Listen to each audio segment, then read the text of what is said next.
बरसों में नामी वंचित जाने बीजेपी ने रविवार को आरोप लगाया कि पूर्व कांग्रेस अध्यक्ष सोनिया गांधी का संबंध एक ऐसे संगठन से है जिसे America businessman George Soros foundation द्वारा वित्त पोषित किया जाता है, जिसने कश्मीर को भारत से अलग करने के विचार का समर्थन किया है। सत्तारूढ़ पार्टी ने सोशल मीडिया प्लेटफॉर्म एक्स पर यह आरोप भी लगाया है कि यह संबंध भारत के आंतरिक मामलों में विदेशी प्रभाव। इस बीच अमेरिका ने बीजेपी के उन आरोपों को खारिज कर दिया है कि वह भारत को अस्थिर करने के प्रयासों का समर्थन कर रही है, जबकि बीजेपी सांसद निशिकांत दुबे ने कहा कि वह लोकसभा में इस मुद्दे पर विपक्ष के नेता राहुल गांधी से 10 सवाल पूछेंगे। बीजेपी सांसद ने कहा कि media portal organized crime and corruption reporting project OCCRP को नष्ट करने को और मोदी सरकार को बदनाम करने की साजिश। बीजेपी ने आरोप लगाया कि सोनिया गांधी, जो एशिया प्रशांत के democratic leaders forum FDL-AP foundation की सह अध्यक्ष है, वह उस संगठन से जुड़ी हुई है जिस वित्त पोषित किया जाता है। बीजेपी ने कहा कि FDL-AP फाउंडेशन ने कश्मीर को अलग करने का समर्थन किया है। बीजेपी ने यह भी दावा किया कि सोनिया गांधी की राजीव गांधी फाउंडेशन ने जॉर्ज सोरोस फाउंडेशन के साथ साझेदारी को बढ़ावा दिया, जो भारतीय संगठनों पर विदेशी धन के प्रभाव को। बीजेपी ने कहा, राहुल गांधी ने अडानी को लेकर जब प्रेस कॉन्फ्रेंस की तो जॉर्ज सोरोस फंडेड OCCRP ने इसकी लाइव टेलीकास्ट किया।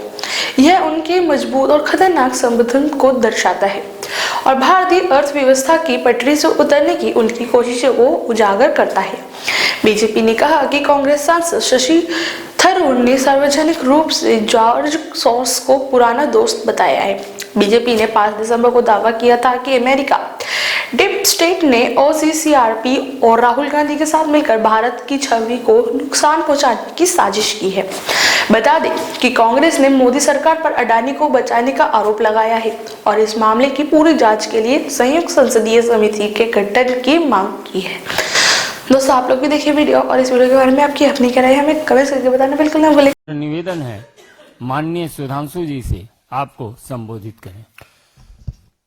मित्रों, हम सभी जानते हैं कि देश की संसद का सत्र चल रहा है और सत्र आरंभ होने के साथ ही विपक्ष के द्वारा सदन की सहज स्वाभाविक प्रक्रिया में व्यवधान उत्पन्न करने की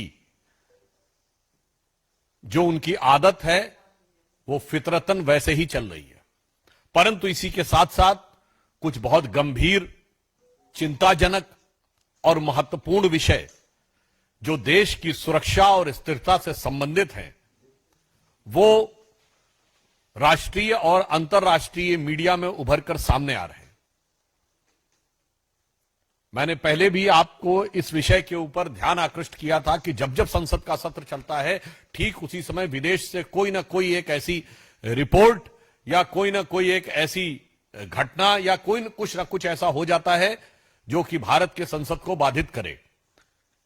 जैसे मैं आपको संक्षेप में बता देना चाहता हूं, जो पहले कहा था कि फार्मर्स को लेकर एक रिपोर्ट आई थी 3 फरवरी 2021 को, भारत की संसद का सत्र था 29 जनवरी 2021। पेगासस रिपोर्ट आई 18 जुलाई 2021 को, मानसून सत्र था 19 जुलाई 2021 को। हिंडनबर्ग रिपोर्ट आती है 24 जनवरी 2023 को, भारत की संसद का बजट सत्र है 30 जनवरी 2023 को। बीबीसी की डॉक्यूमेंट्री आती है 17 जनवरी 2023 को और संसद का सत्र है 30 जनवरी 2023 से। मणिपुर का वीडियो रिलीज होता है 19 जुलाई 2023 को, जबकि भारत का मानसून सत्र शुरू होता है 20 जुलाई 2023 को। और 10 मई 2024 को वैक्सीन को लेकर एक रिपोर्ट आती है, जब भारत के चुनाव में भारत का चुनाव प्रचार अपने चरम के ऊपर था। फिर सेबी के चीफ के अगेंस्ट रिपोर्ट आती है अगस्त 2024 में, जब भारत की संसद का सत्र चल रहा था। और अभी आपने देखा कि 25 नवंबर से हमारा सत्र शुरू होना था और 20 नवंबर को यूएस में एक रिपोर्ट आती है। अब मैं देश के करोड़ों जनमानस से पूछना चाहता हूं, यह सिर्फ महज संयोग है या एक व्यवस्थित भारत विरोधी प्रयोग है? मैं पुनः कह रहा हूं, यह महज संयोग है या व्यवस्थित भारत विरोधी प्रयोग है? और अब उस भारत विरोधी प्रयोग की कड़ियां भी क्रमशः जुड़ती जा रही हैं। ऑर्गेनाइज्ड क्राइम करप्शन रिपोर्ट के विषय में आप लोग पहले भी देख चुके थे। एक और गंभीर विषय प्रकाश में आया है। एक संस्था है जिसका नाम है forum for democratic leaders in Asia Pacific. और इसके बारे में कहा जा रहा है कि this is non profit organization established in 1994 with the mission to promote democracy in Asia Pacific region. अब इसमें 4 लोग सह अध्यक्ष हैं, 4 लोग सह अध्यक्ष हैं, और उसमें एक श्रीमती सोनिया गांधी जी भी हैं। जो लोग हैं उसमें फिलीपींस की कैरेजोन एक्विनो है, जिनको जो फॉर्मर प्रेसिडेंट ऑफ फिलीपींस हैं, कियाम डेन जूंग है जो कि प्रेसिडेंट हैं national congress of new politics के, ऑस्कर सांचेज हैं जो former president of Costa Rica हैं, और Sonia Gandhi ji in the capacity of chairperson of the Rajiv Gandhi foundation. ये आप देख सकते हैं। गंभीर बात है। एक तो हम ये बात कहना चाहते हैं, आज सदन की कार्रवाई प्रारंभ हुई, इस गंभीर विषय पे हम लोग सदन का ध्यान आकृष्ट करना चाहते थे। यद्यपि आज श्रीमती सोनिया गांधी जी का जन्मदिन भी है, तो हम उनको जन्मदिन की मुबारकबाद भी देते हैं, और देश की तरफ से यह भी कहना चाहेंगे कि कम से कम आज के दिन उन्हें इस विषय के ऊपर अपने साथी लोगों से कहना चाहिए कि वो ईमानदारी से चर्चा होने दें। आज इस विषय पर हम सबका यह आग्रह था कि यह गंभीर विषय उभर कर सामने आया है। आप देखिए, इसके उपरांत यह फोरम काम क्या कर रहा है। अब आप देखिए, यह भारत के बारे में क्या कह रहा है, turn the system of governance upside down towards the sustainable democracy. यानी भारत में कह रहा है कि लोकतांत्रिक व्यवस्था खत्म हो रही है। अब देखिए, पाकिस्तान के बारे में क्या कह रहा है, Islam means justice and justice means right. An interview with the cricketer legend and fiery social political activist Imran Khan. अब देखिए साहब, कश्मीर के बारे में क्या कह रहा है, prospects for peace justice and independence in Kashmir. और इंटरव्यू किसका है, interview with lieutenant general retired Nishan Ahmad, director institute of regional studies Islamabad, Pakistan. Bharat में डेमोक्रेसी खत्म हो रही है और कश्मीर में जस्टिस होना चाहिए, उसके लिए पाकिस्तान के थिंक टैंक का इंटरव्यू है। अब आप इसका रहस्य समझिए। वेबसाइट पे प्राप्त जानकारी के अनुसार financial support by contribution from Soros foundation. अब the dots seems to be connected and mister George Soros is the same person which has openly pledged that he has put up $1 billion to destabilize the Modi government. बहुत साफ है कि धन कुबेर से धन का प्रवाह किस काम के लिए हो रहा है। आज तक भारत या विदेश के किसी भी धनी व्यक्ति ने ओपनली पॉलिटिकल एजेंडा के लिए धन देने की वह घोषणा नहीं की है, और यह जॉर्ज सोरस ने किया है। इसलिए हम इस गंभीर विषय को उठाना चाहते थे, जिसके लिए नियम 267 के तहत नोटिस हमारी तरफ से था। श्री लक्ष्मीकांत वाजपेयी जी जो मुख्य सचेतक हैं भाजपा के, वो थे, कविता पाटीदार जी थी, हमारी पार्टी के कई अन्य सांसद थे, और इसके साथ जदयू के राष्ट्रीय अध्यक्ष संजय झा जी ने भी नोटिस दिया था, और हमारे सहयोगी तमिलनाडु में जीके वासन जी, उन्होंने भी नोटिस दिया हुआ था।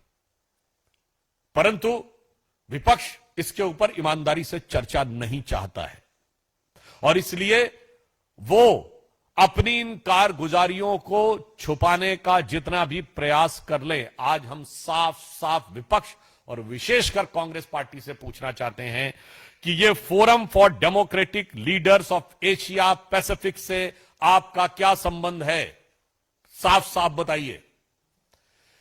और इसमें जिस प्रकार से भारत विरोधी और पाकिस्तान समर्थक बातें कही जा रही हैं, वो आपकी सहमति से हैं या आपकी दुरभिसंधि के साथ हैं। With your cognizance and coherence we want a clear cut answer. Third, इसमें क्लियर कट कहा गया है कि इस फोरम की फंडिंग जॉर्ज सोरस से हो रही है, सोरस फाउंडेशन से है, जिसके एक नहीं अनेक व्यवस्थित उदाहरण मौजूद है। जो उस दिन आपको अन्य प्रेस कॉन्फ्रेंस में भी बताया गया था कि सलील शेट्टी, जो कि उनकी फाउंडेशन के वाइस प्रेसिडेंट भी हैं, राहुल गांधी जी के साथ उनकी फोटो उपलब्ध है, जो वो अपनी तथाकथित भारत जोड़ो यात्रा में चल रहे हैं। ये भारत की एकता और अखंडता के लिए खंड खंड करने वालों के स्वप्न को साकार करने का यह प्रयास हो रहा है। हम इसलिए बहुत साफ पूछना चाहते हैं, इसमें श्रीमती सोनिया गांधी जी का सीधे सीधे नाम है, जो कांग्रेस की वरिष्ठतम नेता हैं। भारतीय जनता पार्टी का स्पष्ट रूप से मानना है कि जो कुछ घटनाएं जॉर्ज सोरेस, उनका ऑर्गेनाइजेशन और उनसे जुड़े हुए विदेशी संस्थान कर रहे हैं, वो भारत में अस्थिरता पैदा करने की एक देशद्रोह के समकक्ष साजिश है। It amounts to destabilize the nation and equivalent to treason. अगर ऐसे लोगों के साथ आपका संबंध है तो मैं कांग्रेस के शीर्ष नेतृत्व से पूछना चाहता हूं, क्या आपका शीर्ष नेतृत्व देशद्रोहियों के साथ है? हमें साफ जवाब चाहिए। देशद्रोही शक्तियों के साथ आप पदाधिकारी बन के बैठे हुए हैं, उन संस्थानों में बैठे हुए हैं जिनसे सीधे पैसा आ रहा है, और वो लोग जो एलानिया कह रहे हैं कि वो भारत में अस्थिरता उत्पन्न करना चाहते हैं और इसके लिए वो भारी मात्रा में पैसा दे रहे हैं। ये सोरस और कांग्रेस की दोस्ती क्या है? और इसमें सोनिया जी जो सबसे वरिष्ठ नेता है, उनके प्रति पूर्ण सम्मान के साथ पूछना चाहता हूं, उनकी भूमिका क्या है? And that is in the capacity of the chairperson of the Rajiv Gandhi foundation. तो फिर तो ये कांग्रेस के लिए, अब ये इंडी गठबंधन से ज्यादा कांग्रेस का मुद्दा हो जाता है, क्योंकि राजीव गांधी फाउंडेशन तो वो फाउंडेशन है जिसमें कांग्रेस के अनेक वरिष्ठ नेता, प्रथम परिवार के सारे लोग रहे। तो ये कांग्रेस का अब एक सीधा निजी सवाल हो जाता है। इसलिए हम इस मुद्दे को उतनी ही गंभीरता से और दृढ़ता से उठाना चाहते हैं, मगर अफसोस की बात यह है कि ये देश के ऊपर जो रहस्यपूर्ण प्रश्न बाहर से उठाए जा रहे हैं, जो मैंने पूरा एक सीक्वेंस बनाया, उनका साथ देना एक प्रकार से राष्ट्र को कमजोर करना और देशद्रोही शक्तियों के साथ देने के समान है। और यह बात मैं ऐसे ही नहीं कह रहा हूं, कांग्रेस का इतिहास रहा है विदेशी शक्तियों के साथ वो करने का। तो मैं सिर्फ, हम अपनी बात नहीं कोट कर रहे हैं, विदेश की बात नहीं कोट कर रहे हैं, कांग्रेस के एक वरिष्ठ नेता की बात कोट कर रहे हैं। याद करिए, ये वही कांग्रेस पार्टी है जिसने तेल के बदले कूपन लिए थे, सद्दाम हुसैन से पैसा लिया था। वोल्कर रिपोर्ट, अगर आप लोगों को याद हो, 2006 में, जिसमें अनाज गया था यहां से, और उसके बदले में जो तेल के कूपन आए थे वो कांग्रेस पार्टी के नाम आए थे। महत्वपूर्ण बात समझिए, भारत सरकार के नाम नहीं, कांग्रेस पार्टी के नाम, और जिसपे उनके तत्कालीन अध्यक्ष, तत्कालीन विदेश मंत्री नटवर सिंह जी को इस्तीफा देना पड़ा था। तो अब मैं उनका एक कोट कर रहा हूं। नटवर सिंह जी ने अपनी जो किताब लिखी है, one life is not enough, उसमें उन्होंने 11 जुलाई 2006 को सोनिया गांधी जी को एड्रेस करते हुए साफ साफ विदेशी शक्ति के हस्तक्षेप की बात यूपीए सरकार के विदेश मंत्री ने स्वीकार की है। उन्होंने लिखा है, the other sources very in the American infiltration in our intelligence agencies. America का हस्तक्षेप हमारी गुप्तचर सेवाओं में, the penetration is connived and by some of our own people whose relationship have well paid jobs in America. ये जो संबंध है, ये हमारी पार्टी के कुछ ऐसे लोगों के द्वारा है जिनको बहुत अच्छा और मोटा आर्थिक लाभ अमेरिका से प्राप्त होता है। तो मैं कांग्रेस पार्टी से पूछना चाहता हूं, यह सिर्फ हमारा और सिर्फ भारतीय जनता पार्टी का ही आरोप नहीं है। आपके मरहूम विदेश मंत्री ने अपनी किताब में सोनिया जी को ही लेटर देके लिखा है, उस पर क्या कार्रवाई हुई थी। मतलब बहुत साफ है कि कांग्रेस का हाथ, जो कहते थे ना, हाथ बदलेगा हालात, ये हालात देश के बद से बदतर करना चाहता है। और हम साफ साफ शब्दों में कहें तो कांग्रेस का हाथ विदेशी शक्तियों के साथ अब बिल्कुल साफ दिख रहा है। इससे पहले जो मीडिया रिपोर्ट आई थी फ्रेंच की, जिसपे हम लोग पहले भी कर चुके हैं, जिसमें कि कांग्रेस का इस प्रकार की संलिप्तता और संबद्धता साफ है, और आज सर्वोच्च स्तर तक यह दिखाई पड़ा है। इसलिए हम अंत में कांग्रेस पार्टी से, इंडी गठबंधन से भी मैं सारे दलों से पूछना चाहता हूं, आप कांग्रेस की इस विदेशी संबंध की गुत्थी में साझीदार हैं या नहीं? और कांग्रेस पार्टी से पूछना चाहता हूं, आपके शीर्ष नेतृत्व का क्या संबंध है? और मैं सोनिया जी से भी विनम्रता से आग्रह करना चाहता हूं कि forum for democratic leaders in Asia Pacific, जो जॉर्ज सोरस से फंडेड है, उसमें आपने सह अध्यक्ष को प्रेसिडेंट का पद क्यों स्वीकार किया था, और इसकी गतिविधियों के बारे में उन्हें देश को जानकारी देनी चाहिए। पर यह भी आश्वस्त करना चाहता हूं देश को कि अगर कुछ लोगों को यह गलतफहमी है कि विदेश में के आधार पर, विदेश की छांव लेकर, विदेश की आड़ लेकर वो भारत को अस्थिर करने का प्रयास करेंगे, तो श्री नरेंद्र मोदी जी के नेतृत्व में भारतीय जनता पार्टी और एनडीए और भारत की सरकार पूरी तरीके से भारत के हितों की रक्षा के लिए दृढ़ संकल्प है। और वो लोग जो अभी भी विदेश के ही आधार के ऊपर भारत में बदलाव का ख्वाब सजोए बैठे हैं, उनका ख्वाब नहीं पूरा होगा। उनके लिए है पंक्ति कह के बात समाप्त करना चाहता हूं कि अपने वतन पर सदियों तक है रही हुकूमत गैरों की, लेकिन कुछ चेहरों पर अब तक धूल है उनके पैरों की। धन्यवाद।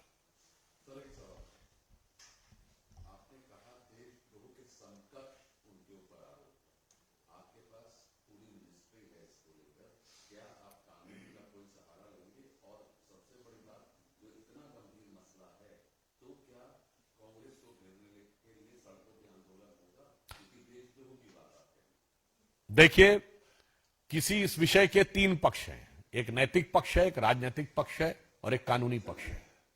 अभी हमने नैतिक और राजनीतिक प्रश्न उठाया है, संसद का सत्र चल रहा है, कांग्रेस के पास एक मौका है कि वो इस विषय पे अपनी सफाई स्पष्टीकरण दे। यदि वह उचित फोरम पे उचित तरीके से संतोषजनक उत्तर नहीं देते हैं, तो फिर व्यवस्था के अनुसार जो नियम सम्मत कार्य होगा वो होगा। Congress has replied to this, and the Congress party in the parliament, they were again protesting, but they have been protesting for past many days. But they say that the government is diverting from the issue of Adani and what they want to discuss in the parliament. That is why this has been brought up. They have no clear answers on what the questions that the BJP has asked since morning. How do you respond to protesting? There is a categorical documentary evidence available, और अभी अभी शायद ये भी पता चला है, you can verify, कि शायद वेबसाइट से भी इसको हटाने की जानकारी आ रही है। तो फिर और संबंध उजागर हो जाएगा अगर ये सच है तो। यहां पर मैं ये स्पष्ट करना चाहूंगा कि आपके संबंधों का स्वरूप न सिर्फ दिख रहा है, और महोदय, मैंने तो आपकी सरकार के कैबिनेट मिनिस्टर को कोट किया है, और सवाल हमसे पूछ रहे हैं, यहां पर भी मैं उस विषय पे भी कहना चाहूंगा। देखिए, आपने देश के इतिहास में ऐसा उदाहरण नहीं देखा होगा कि कोई अमेरिकन अटॉर्नी भारत की राज्य सरकारों के बारे में टिप्पणी करे जिसमें ज्यादातर विपक्ष की राज्य सरकारें हैं, और वो अपनी राज्य सरकारों को बेईमान कहने के लिए प्रदर्शन करने लगे। मुझे लगता है इससे ज्यादा देश को धोखा देने का प्रयास नहीं हो सकता। मैं उनसे कहना चाहता हूं, आपकी राज्य सरकारों का नाम है, सीधे आके आपकी राज्य सरकार के मुख्यमंत्री या पूर्व मुख्यमंत्री क्यों नहीं कहते कि ऐसा कुछ हुआ था कि नहीं? इसीलिए यह शक पैदा होता है कि कोई सूरत बदलना मेरा मकसद नहीं है। मेरा मकसद है कि हर कदम पे हंगामा होना चाहिए। निस्तुला Hindu.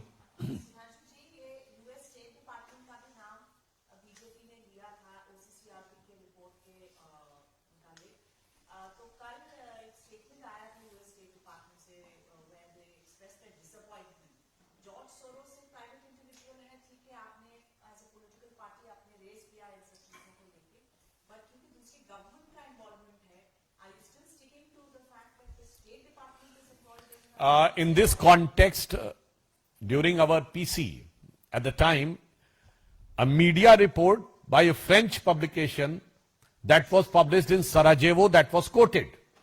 And in that, it was very clear that OCCRP project was funded partially by the US State Department and also by the Soros. So it is incumbent on their part to clarify whether they are standing with the Soros stand of destabilizing the Modi government or not. And one more thing I would like to remind. that the last election was the only election in the history of India in which not just the foreign reports, first time a foreign government has said that there is a foreign interference in India. Russian government has openly given a statement during the process of elections. So now, if you are asking, then I would like to just put forth the fact that now they should make it clear that whether they are involved in the internal matters or not, and if they are not, then they should withdraw their support from those organizations. Vineet TV 18। एक अलग हट के सवाल है, इंतजाम मुफ्ती है, उन्होंने हिंदुत्व को बीमारी कहा है, सर कैसे देखते हैं? देखिए, मुझे लगता है कि ये एक बीमारी जो है वो पूरे देश में फैल गई है, और जो कुछ इल्तिजा मुफ्ती ने कहा है इसमें कुछ भी नया नहीं है। ये वही है जो डीएमके के नेता तमिलनाडु में बोलते थे, जो बिहार में लालू जी की पार्टी के लोग बोलते थे, जो उत्तर प्रदेश में सपा के लोग बोलते थे, जो कांग्रेस के लोगों ने कर्नाटक में बोला है। सतीश जारकीहोली उनके कार्यकारी अध्यक्ष रहे हैं, उन्होंने भी हिंदू शब्द के लिए एक गंदा शब्द कहा था, पीडब्ल्यूडी मिनिस्टर हैं।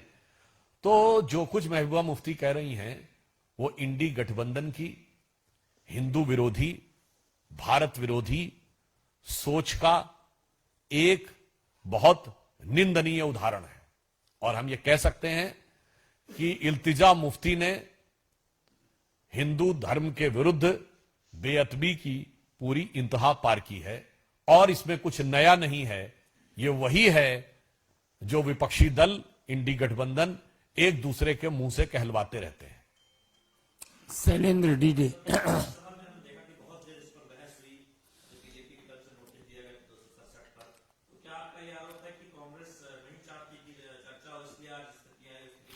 देखिए, बस एक लाइन कहूंगा, आपको समझ में आ जाएगा। वो इसलिए चर्चा नहीं चाहते क्योंकि सोरस और कांग्रेस के बीच में कौन सा रस पक रहा है ये किसी दूसरे को पता न लगने पाए। शायद उनको ये डर लगता होगा कि इन सारी चीजों में इतना राज छुपा है कि बैठा हूं दिल में इतना राज छुपाए, जरा से होठ हिलें तो दिल डगमगाए। तो कहीं ऐसा ना हो कि कोई बात उभर कर सामने आए और उनके बीच की धरती हिलने लगे। मगर हम ये कहना चाहते हैं, ये राष्ट्र की सुरक्षा से जुड़ा हुआ मामला है, इस पे ईमानदारी से बहस होनी चाहिए, और जो प्रश्न पूछे गए कांग्रेस को इसको साफ साफ स्पष्ट जवाब देना चाहिए। We want an unequivocal categorical answer. Mohit Times. Sir, आपने इंडिया अलायंस की बात की, सर जिस प्रकार से कल समाजवादी पार्टी के भी नेता उन्होंने राहुल गांधी की जो नेतृत्व क्षमता उस पर सवाल उठाया, शरद पवार ने ममता बनर्जी को एंडोर्स किया है, और इंडिया अलायंस के पार्टनर से अपने नेता को एंडोर्स कर रहे हैं। साफ तौर पर इस क्लियरली सीन है कि राहुल गांधी के ऊपर उनको बिल्कुल भी भरोसा नहीं है, कांग्रेस लीड नहीं कर सकती इंडिया अलायंस को। How do you respond to this? मुझे लगता है कि ये तथाकथित इंडिया अलायंस जो बना था उससे पहले यूपीए था। आज तक ये अभी स्पष्ट नहीं है कि यूपीए का क्या हुआ है। उसको तिलांजलि दी जा चुकी है कि श्रद्धांजलि दी जा चुकी है, या वो अस्तित्व में है, पता नहीं। और अभी उससे पहले इंडी गठबंधन जो 2 साल पहले शायद बना था, और उसके दिल में आरजू थी कि वो सत्ता में आएगा, और उससे पहले ही उनका बिखराव दिखाई पड़ रहा है। तो मुझे लगता है ये बिल्कुल सहज है, स्वाभाविक है। केवल स्वार्थ और अंतर विरोध पे बने हुए गठबंधनों की नैसर्गिक परिणति यही होती है। और मैं कहना चाहूंगा, केवल एक फैक्टर था जिसकी वजह से वो सब एक आए थे, वो था एम फैक्टर, और अब उसी फैक्टर की वजह से उनके लिए आपस में एक दूसरे से प्रतिस्पर्धा शुरू हो गई है। वो एम फैक्टर क्या था? मोदी फैक्टर। वैसे आप लोग कुछ और भी सोच रहे होंगे, तो आपकी बुद्धिमत्ता पर मुझे पूरा भरोसा है, और इसी कारण से उनमें ये जो आपस में प्रतिस्पर्धा और संघर्ष है ये सहज और स्वाभाविक है, और ये उनकी सहज परिणत है। तो एक लाइन कह दूं कि इस गठबंधन का तो कोई सिला ही नहीं, कौन किससे मिला है ये पता ही नहीं, और लाख चेहरे बदल के आ जाता हूं मैं, पर आईना कमबख्त झूठ बोलता ही नहीं। ये इंडी गठबंधन के दलों के ऊपर बिल्कुल साफ दिखाई पड़ता है। एक मिनट, दो करप्ट, एक मिनट।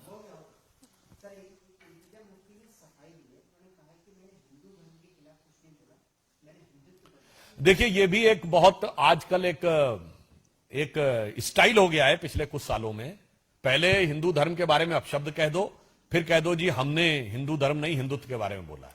तो गजब का तर्क है। राहुल गांधी जी भी प्रयोग करते थे, यही वो करते थे। तो मुझे लगता है ये तिनके की ओट में पहाड़ नहीं छुपाया जा सकता।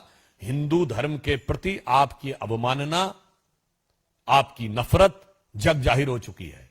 हिंदू धर्म और हिंदुत्व में कोई डिफरेंस नहीं है। जैसे भारतीयता और भारत में डिफरेंस नहीं है, जैसे कांग्रेस और कांग्रेसी में डिफरेंस नहीं है, जैसे पुरुष और पुरुषत्व में डिफरेंस नहीं है,